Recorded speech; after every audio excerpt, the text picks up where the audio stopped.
Hey guys, welcome back to my channel. Today I'm going to be doing an unboxing and review of the Hisense U6G 75-inch television. Without any further ado, let's get into the unboxing. That's the box of the Hisense U6G 75-inch television. As you can see, it's a huge box. Because of the size of the box, I'm not gonna necessarily be able to tug the camera around with me on my every move. So basically, I'm just gonna be unboxing certain sections. Then I'm gonna come back to the camera and I'm gonna show you what it's like. So that's how I'm gonna be doing this one. So let's get into the unboxing. I bought this television from Best Buy. It was $8.99 plus taxes, which brought it up to about $1,000. Now, I heard, like, in terms of bang for your buck, this is the best television to buy. I've watched multiple reviews online about it, and it seems to be good quality. So if you look at the back of the television, this is what you're going to find in terms of connectivity. So you're going to have 4 HDMI ports. You're also going to have 2 USB ports. You're going to have a LAN, and you're going to have a cable. In addition, you have an audio video input where you can input audio and video from other sources such as an old VCR or something like that if you choose to. It has a headphone jack, and it also has a digital optical output source. So you want to connect your soundbar, this is what you're going to connect it to.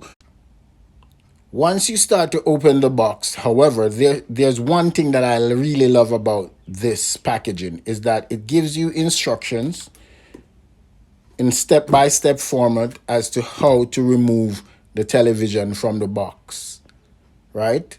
This way you can avoid damaging the product while you're removing it from the box. I think that's a very cool thing to have. I actually have not seen it that way before. Usually somewhere inside the instruction manual, there is like hidden instructions about how to remove the thing from the box and all that kind of stuff. But in this, it is clear. It's like right on the top of the packaging. As soon as you try to open it, that's what you're gonna see. So I actually like the fact that that's there. So I must say, you know, thumbs up to Hisense for doing that. I bought a 65-inch Samsung television some time ago, and I never saw anything like this. Looking at the outside of the box, you can see some of the things that this television is designed to do. So you can see it has that HDR function. If you have a traditional cable line that comes to your television, then it should show movies from your regular cable, like in good quality. It has Dolby Digital. It works with Alexa, and as you can see where it says quantum dots technology over there, and most high-end televisions these days are made with quantum dots technology. You know, if you buy a Samsung or a Sony, usually the really expensive ones, those are the ones that has the best quantum dots technology. An equivalent Sony television to this one would have been somewhat over $2,000.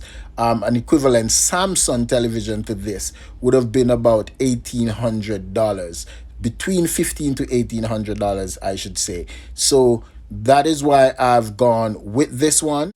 So when you open the box, the first thing you're gonna see is where they have little cutouts with the stands for the TV in there. At the base of the box, you have 4 plastic clips, 2 on either side. You're supposed to pinch those clips and remove them so that you can take the box off the television. The way this works is that you lift the box over the top of the television, and television should be left sitting on a base that is inside the box. I have not seen that before, so I am actually, you know, a little bit surprised by that. I think it's a really good design, especially when you're unboxing like a large television. The television comes with a lot of foam protection, which is good. It means that the television is most likely protected and is less likely to be damaged. If you look inside the box, you can see, how much foam there is in this box. There is also like a honeycomb cardboard in front of the screen, and also more foam just lining the screen going all the way down, that is in behind that honeycomb cardboard. Once you've removed the covering from the television, that's what it looks like sitting on the base that is made inside the box to prevent the television from getting damaged. That's what the television looks like when you take all the foam away. The top section, as you can see, is thin. The top section is actually thinner than the Samsung 65-inch that I have. But as you go down to the bottom, you can see where the bottom gets a little bit thick right there. I wasn't expecting the bottom to be that thick. I'm not sure what this is made of. The top section here, it sounds like plastic, but it kind of feels like metal. So I'm not sure if it's plastic or metal, but that's just the experience I'm having. The distance between the mounting screws is not extremely far apart, which means that you don't necessarily have to throw out your wall mount if you had it for a 65-inch or a 60-inch or even a 55-inch. As long as it's something that can take the weight of the television, you could probably mount it on one of those. This is something that I also like. There is a difference in terms of hardness between this section and this section right here. This is a little bit wobbly right here. It feels kind of soft, flexible right here, whereas up here it feels really hard. I'm not sure if that's by design. It may actually be by design, because when the back of the television is too hard right where you mount it, if you tighten the screws too much, then what will happen is that the plastic at the back can crack or, just pop open. There can be huge cracks because of that, and you can actually damage the television. So this soft, flexible surface might be by design. Even though it seems cheap, it may actually be a practical reason. I don't mind it because, I don't want to be mounting the television and damage it while I'm doing that. I'd rather have a flexible plastic, knowing that I can safely mount the television, tightening the screws without actually cracking the plastic. So I don't mind it. Nobody's gonna really go touch the back of a television once it's up or test it to see whether it's cheap or not. Mind you, nobody that visits me is gonna do that. There's no way anyone is gonna see it as far as I'm concerned. Now, this is one thing that I like, but I'm not so sure I like. The bezels on this is like really, really thin. As you can see, this is what the bezel is like. Right around the television screen is like this. It's less than like a quarter of an inch or less than a tenth of an inch, it seems. So basically, this is like my fingernail right there, and the bezel is just barely going over the length of my fingernail as it is now. And why do I say that I'm not sure that I like that or if I dislike that?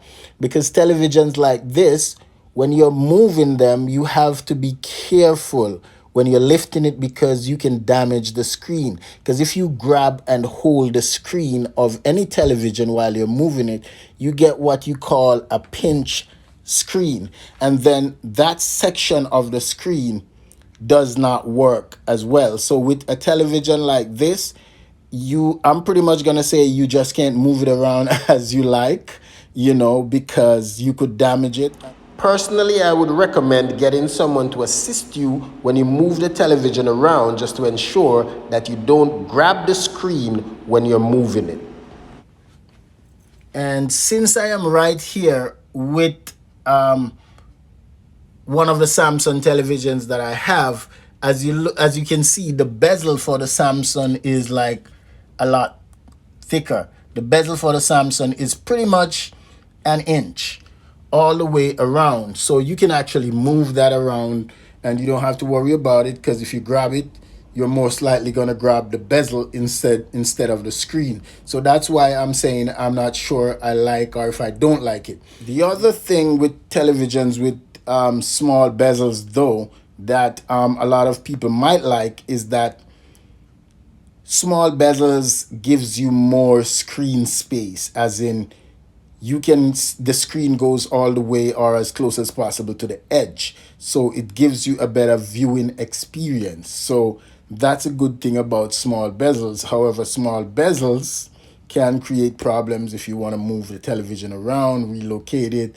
or even mounting the television.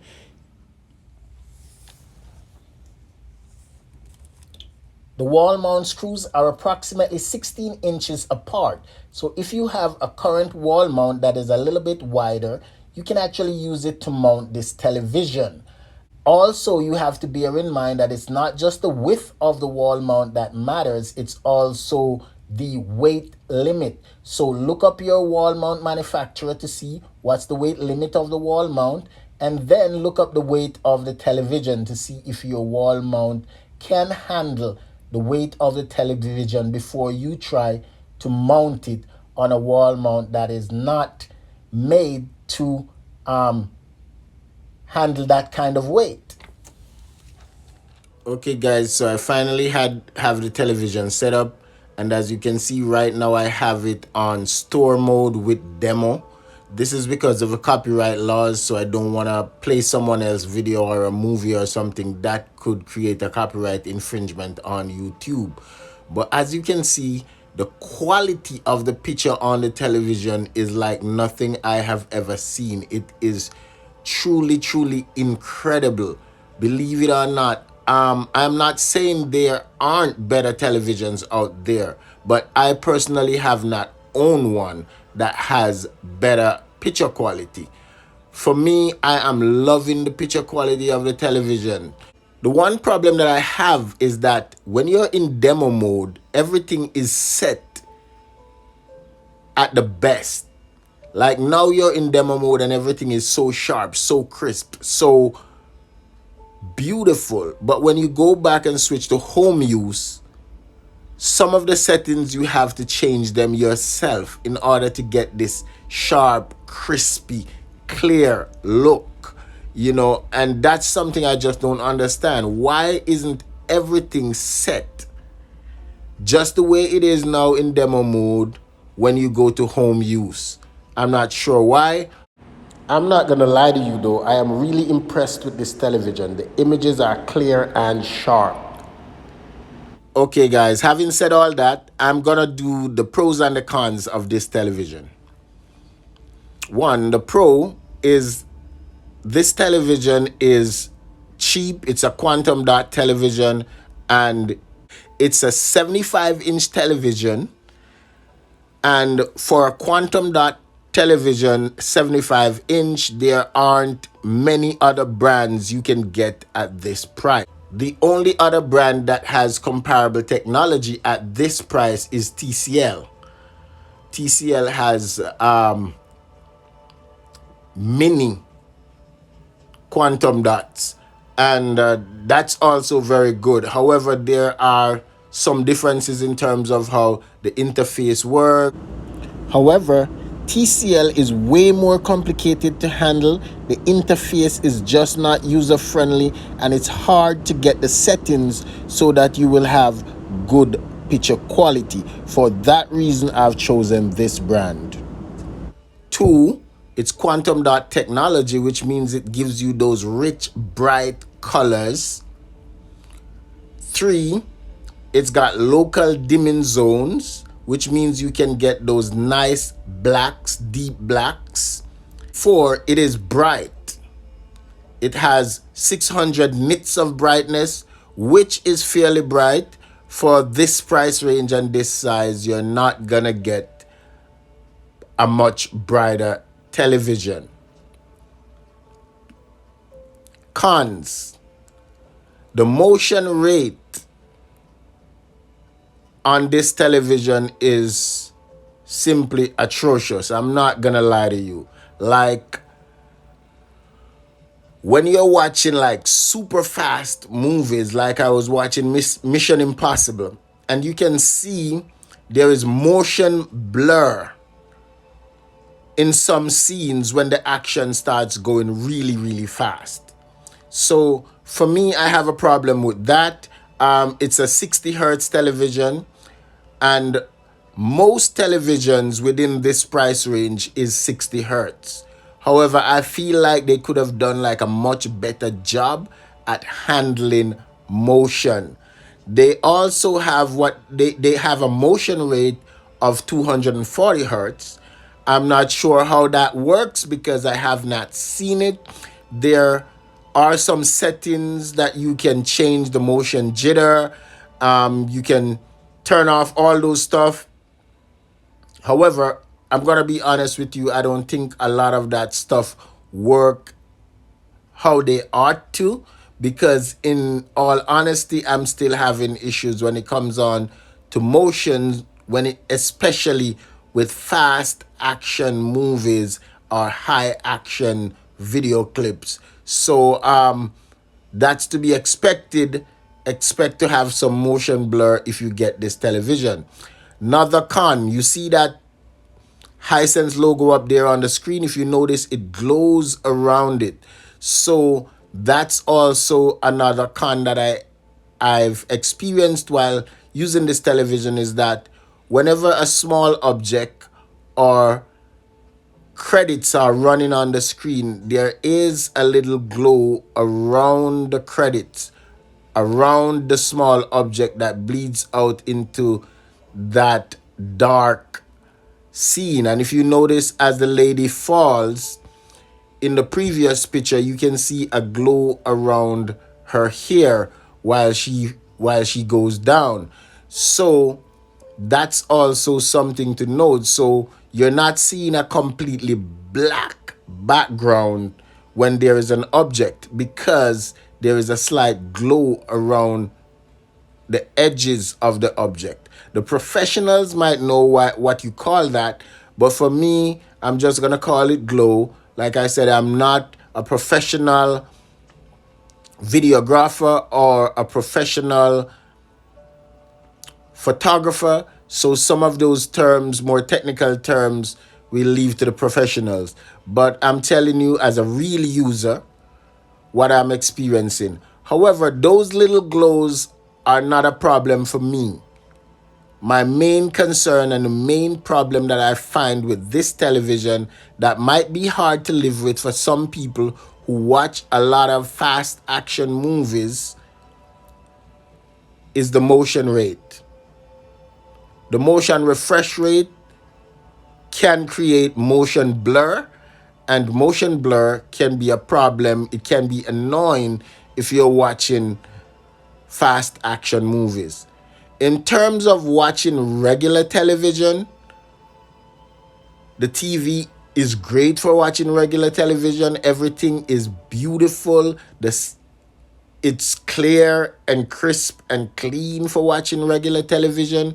There isn't a lot of motion blur for watching regular television. However, if you're watching a channel that features a lot of older movies, like movies built in the 70s, 80s, things like that, you may have motion blur, or you may notice motion blur more easily when you're watching those kind of stuff. If you watch the cooking channels, sometimes you can see the older films, the older series on cooking channel, they have a little bit of motion blur.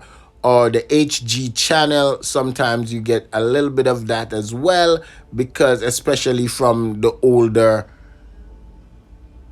series. So just something to note, it's not a deal killer for me because I watch a lot of television. However, when I watch fast action movies, which I love, like Mission Impossible, those kinds of movies, there is motion blur, and I think that if you're gonna buy this television, you need to know that you're gonna have motion blur with those fast types of movies. So, with that said, that summarizes the pros and cons of owning this television. I bought this television right before the Super Bowl. Now it is the beginning of September. That's a little bit more than 7 months of ownership. During that time, this has been my experience. Once again, guys, thanks for tuning into my channel. And don't forget to like, share, and subscribe, and hit the notification bell. I'm looking forward to seeing you for the next review.